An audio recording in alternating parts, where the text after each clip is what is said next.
Halo teman-teman, selamat bertemu kembali bersama saya Tantan Nugraha di video pembelajaran animasi 3D. Nah, teman-teman, di video pembelajaran kali ini saya akan coba mempraktikkan bagaimana cara kita membuat konsep sebuah pemodelan 3D dalam sebuah environment, dan nanti kita akan coba buat sampel model 3D-nya ya, khususnya pada 3D bangunan, teman-teman. Oke, di sini tidak berlama-lama, kita akan coba bikin terlebih dahulu konsep 3D-nya. Nah, konsep 3D yang kita buat ini berasal dari apa? Konsep 3D yang kita buat ini ceritanya berasal dari kartun atau komik yang sudah kita buat sebelumnya. Di mana di sini saya punya karakter namanya itu Squidward ya, teman-teman. Nah, setelah kita tentukan nih si karakternya yaitu si karakter Squidward, berikutnya bagaimana cara kita membuat konsepnya, konsep environment 3D-nya. Nah, cara membuatnya pertama-tama di sini kita tentukan ceritanya. Untuk kamar Squidward-nya mau kayak gimana tampilannya ya nanti. Lalu rumah Squidward-nya bagaimana?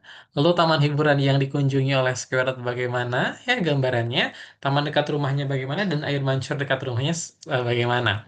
Untuk konsep ini sebetulnya fleksibel, jadi bisa ada beberapa konsep yang dirubah atau disesuaikan dengan ciri khas karakternya ya, kayak gitu. Oke, yang pertama kita akan coba mulai dengan kamar Square ini.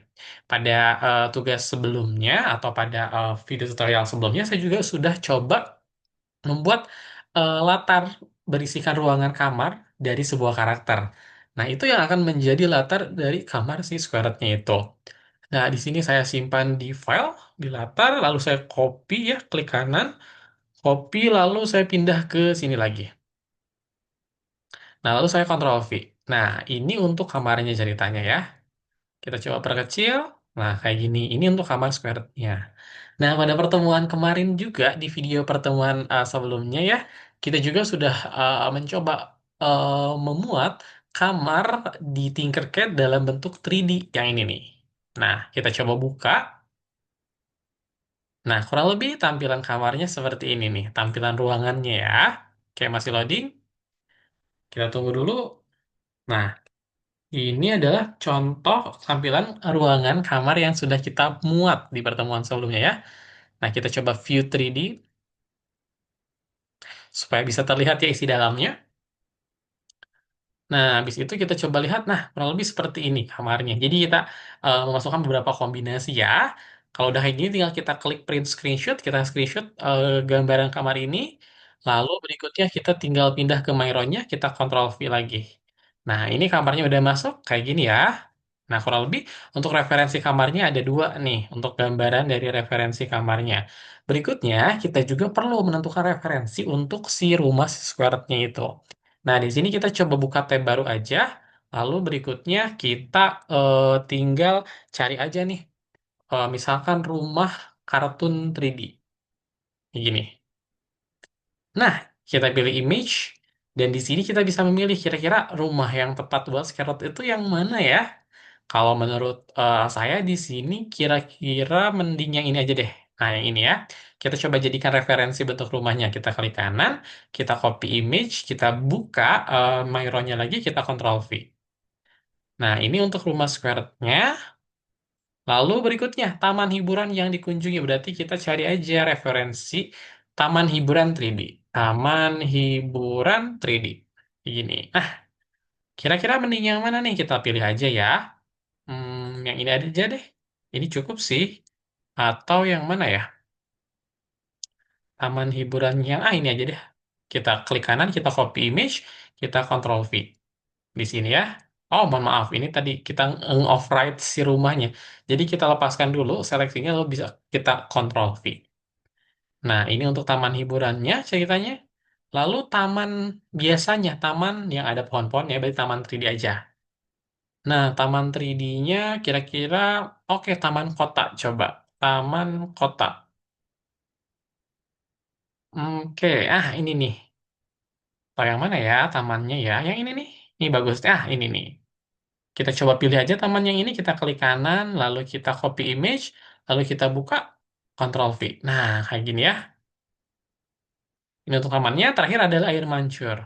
Kita tinggal tulis aja di kolom search-nya air mancur. Kayak gini ya, air mancur. Air mancurnya yang mana ya? Buat di taman ceritanya ya.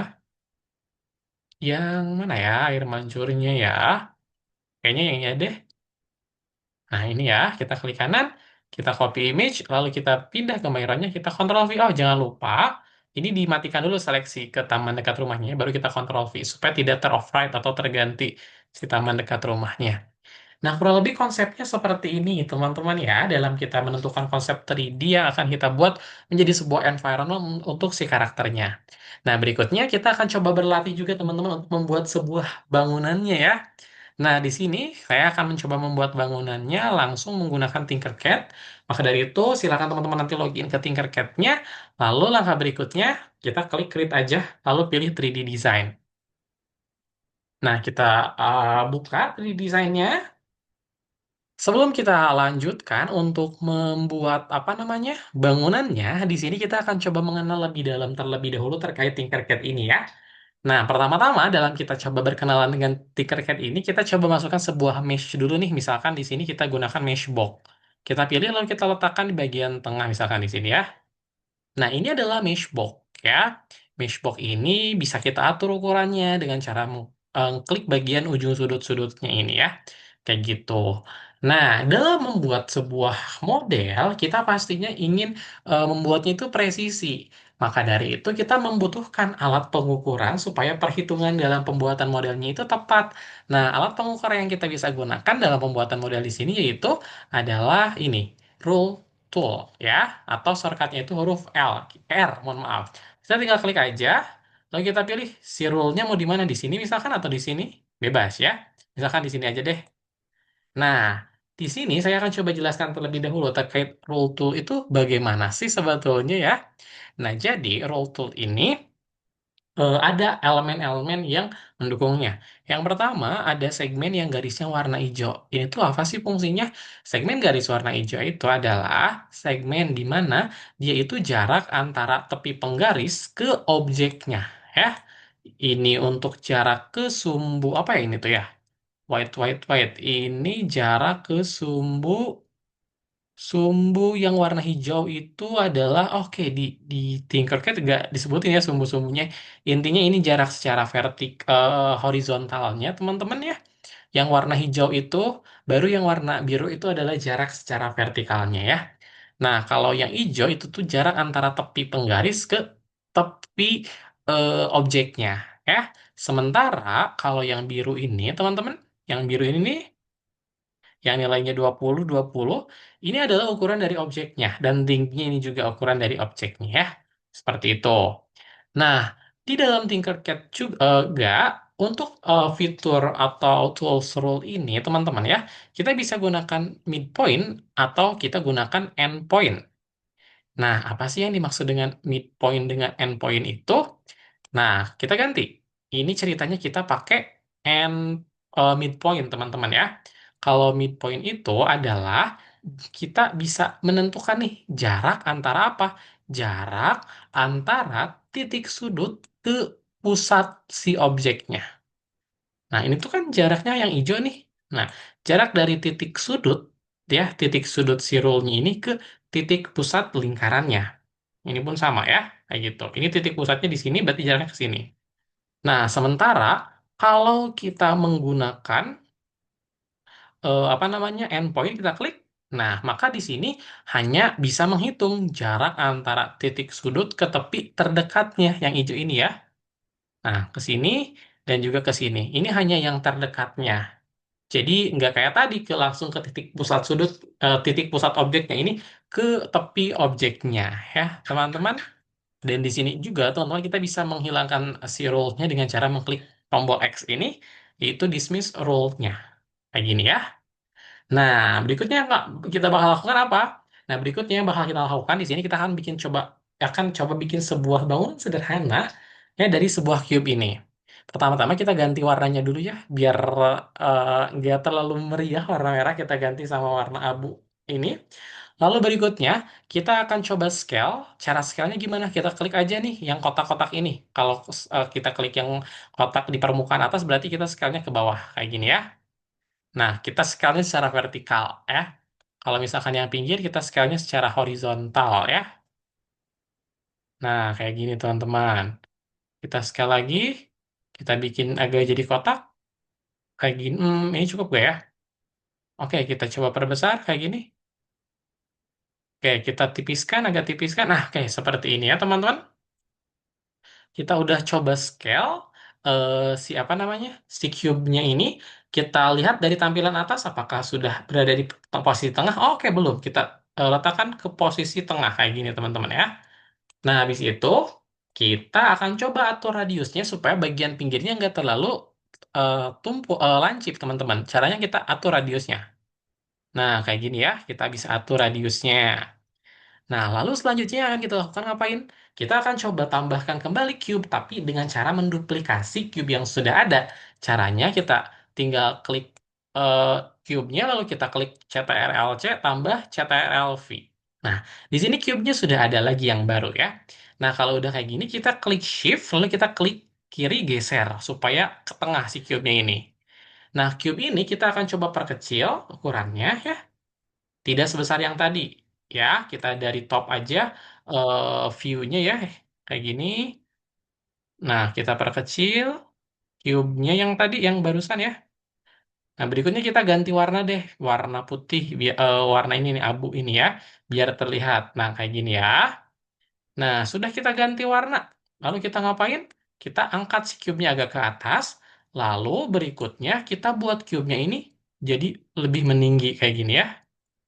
Nah, di sini karena cube-nya apa?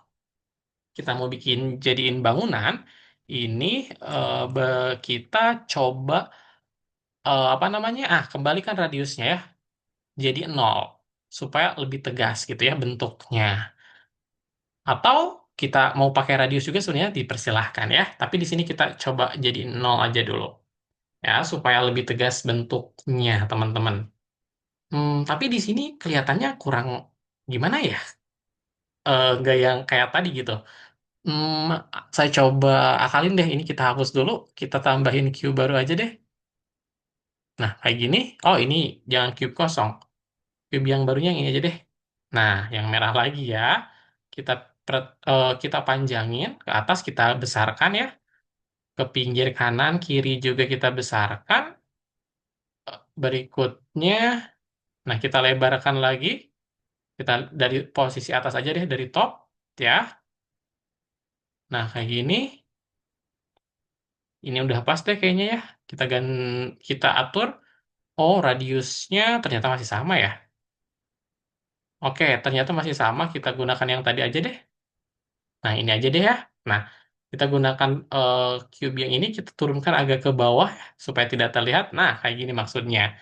Nah, kalau sudah seperti ini, berikutnya yang perlu kita lakukan adalah kita coba scale lagi ini supaya lebih besar bagian bawahnya supaya tidak terlihat. Nah, kayak gini. Oh, tapi sebelum diperbesar kita perbanyak dulu aja ya. Nah, kita coba perbanyak caranya Ctrl C, Ctrl V ya kayak gini. Lalu kita tekan Shift, kita geser ke tengah ya. Lalu kita geser ke atas. Nah, ini jadi berlantai-lantai ya ceritanya.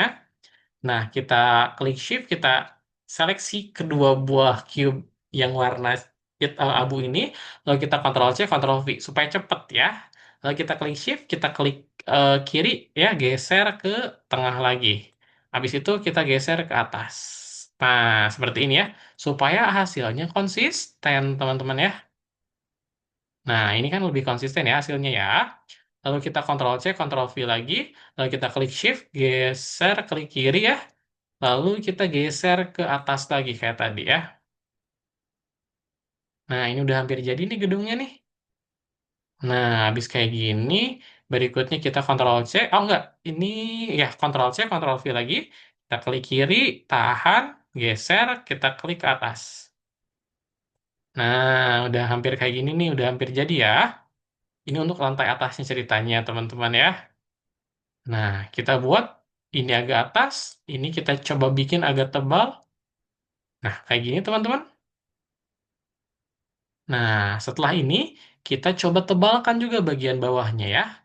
Kita coba lebarkan dan juga tebalkan. Kita lebarkan dulu.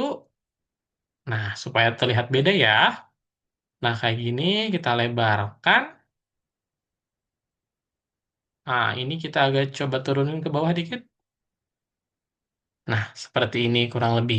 Berikutnya kita coba bikin sesuatu di bagian tengah ya. Jadi ada garisnya itu, ada kayak garisnya gitu ya di bagian tengahnya. Kita Ctrl C, Ctrl V, habis itu kita geser ke tengah, lalu kita coba scale, perkecil maksudnya. Nah, habis itu kita panjangin ke bawah. Mohon maaf. Kita apa namanya? Scale ya. Nah, kayak gini maksudnya. Jadi bagian tengahnya ada sesuatu yang tebal gitu ya. Nah, kurang lebih jadi kayak gini teman-teman. Kita coba tebalkan lagi ke bawah dikit. Nah, kurang lebih jadi seperti ini teman-teman. Untuk bangunan gedungnya ya. Dan di sini teman-teman, hasil ini kita bisa ekspor ya. Lalu berikutnya kita bisa pilih mau jadi apa gitu ya di ekspornya dalam bentuk 3D ya. Atau kita bisa send to ya dan kita bisa download sih apa namanya hasil 3D-nya dalam bentuk picture yang disimpan ke folder lokal kita. Nah, nanti hasilnya seperti ini teman-teman. Nah, kurang lebih seperti ini ya. Oke teman-teman, untuk praktik penjelasan bagaimana cara membuat konsep environment 3D dan juga proses pembuatan bangunannya cukup sekian dari saya. Mohon maaf apabila banyak kekurangan. Sampai jumpa kembali teman-teman di video pembelajaran selanjutnya.